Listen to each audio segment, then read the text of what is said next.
د الله رحمت ډیر لوی دی، ډیر عظیم دی، ډیر غټ.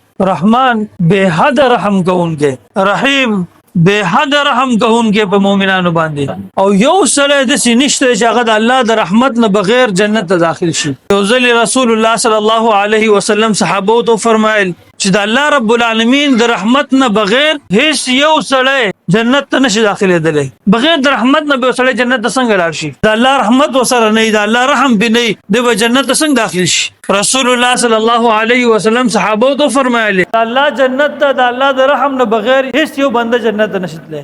صحابو ته پوښتنه کوله ولا انت یا رسول الله، وای د الله رسوله تم د الله د رحم نه بغیر جنت ته نشي تللی؟ رسول الله صلی الله علیه وسلم جواب کو فرمایل ولا انا الا ان يتغمدني الله برحمته. زه محمد رسول الله صلی الله علیه وسلم د الله د رحمت نه، د الله د رحم نه بغیر جنت ته نشم تللی.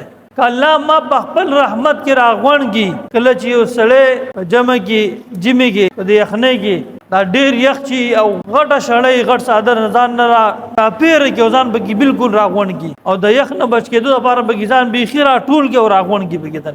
رسول الله صلی الله علیه وسلم فرمای چې الله ما دسی په خپل رحمت کې راغونږي چاپیر د الله رحمت زمانه را چاپیر شي او زه په دې رحمت کې دن را بن شمه، بیا به الله ما جنت ته بوزي. د الله جنت ته د الله د رحم نه بغیر هیڅ یو بند نشي تللی.